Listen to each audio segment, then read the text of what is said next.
তিনতলার এই নিওক্লাসিক্যাল সাদা রঙের বিল্ডিংটি তৈরি হয়েছিল 1875 সালে। তৈরি করেছিলেন এমন এক স্থপতি যিনি কিনা আমাদের ভারতবর্ষের প্রথম হাইকোর্ট কলকাতা হাইকোর্টেরও নকশা তৈরি করেছিলেন।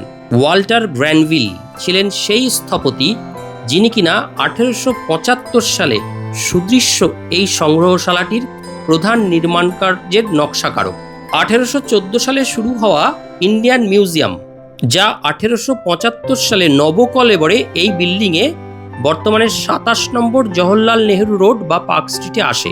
তৎকালীন সময়ে ভারতবর্ষ তথা এশিয়া মহাদেশের সবচেয়ে বৃহৎ সংগ্রহশালা ছিল এটি। এখনও পর্যন্ত এটি ভারতবর্ষের সবচেয়ে বড় জাদুঘর বা সংগ্রহশালা। আরও মজার কথা কি জানেন? এই সংগ্রহশালার প্রথম কিউরেটর বা ডিরেক্টর ছিলেন একজন যুদ্ধবন্দী। শুধু যুদ্ধবন্দী বললে বোধহয় তাকে ঠিক বোঝা যাবে না। ভদ্রলোক ছিলেন একাধারে বিখ্যাত বটানিস্ট, বিখ্যাত সার্জন, মানে তখন এবং উনি কিছুকাল আমাদের ক্যালকাটা মেডিকেল কলেজের ডাক্তারি ছাত্রদের বটানি ডিপার্টমেন্টের হেড অফ দ্য ডিপার্টমেন্টও ছিলেন। তার নাম ছিল ডাচ সায়েন্টিস্ট ডক্টর ন্যাথানিয়াল ওয়ালচি। এই ওয়ালিচ শ্রীরামপুর ছিল আগে, আমাদের কলকাতার কাছে শ্রীরামপুর ছিল ডাচ কলোনি, নাম ছিল ফেডরিকনগর। এই ফেডরিকনগরে ইংরেজদের সাথে যুদ্ধের সময় যুদ্ধবন্দী হন। পরে তাকে ব্রিটিশ সরকার মুক্ত করে এবং তার প্রতিভা এবং তার ডিগ্রির জন্য তাকে first curator of Indian museum নিযুক্ত করা হয়। বর্তমানে আমাদের ভারতবর্ষের সর্ববৃহৎ মিউজিয়ামও এটি। 2004 সালের 31শে মার্চের হিসাব অনুযায়ী এই জাদুঘরে মোট সংগৃহীত জিনিস আছে 1,02,646টি। ক্যালকাটা মিউজিয়াম একটি সাংস্কৃতিক ও বিজ্ঞানের জাদুঘর।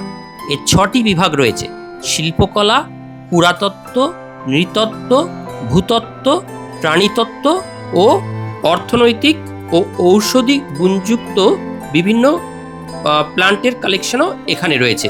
ভারতীয় সংবিধানের 7ম তহসিলে এই প্রতিষ্ঠানটিকে সেন্টার অফ ন্যাশনাল এক্সিলেন্স বা জাতীয় গুরুত্বপূর্ণ প্রতিষ্ঠানের মর্যাদাও দেওয়া হয়েছে। মিউজিয়ামটি ঘুরতে প্রাপ্তবয়স্ক ভারতীয় নাগরিকদের 75 টাকার টিকিট কাটতে হয়, 5 বছরের ঊর্ধ্বে শিশুদের 20 টাকার টিকিট কাটতে হয়, বিদেশিদের জন্য টিকিটের দাম 500 টাকা, স্কুল পড়ুয়াদের কোনো প্রবেশ মূল্য লাগে না, স্মার্টফোন ক্যামেরা ব্যবহার করার জন্য 50 টাকা, শুধু ছবি তুলতে পারবেন, আর এমনি ডিজিটাল ক্যামেরায় যদি ছবি তুলতে চান 100 টাকা, ছোট ভিডিও ক্যামেরা হলে 2000 টাকা ও বড় ক্যামেরা দিয়ে কমপ্লিট ভিডিওগ্রাফির জন্য 5000 টাকা চার্জ দিতে হয়।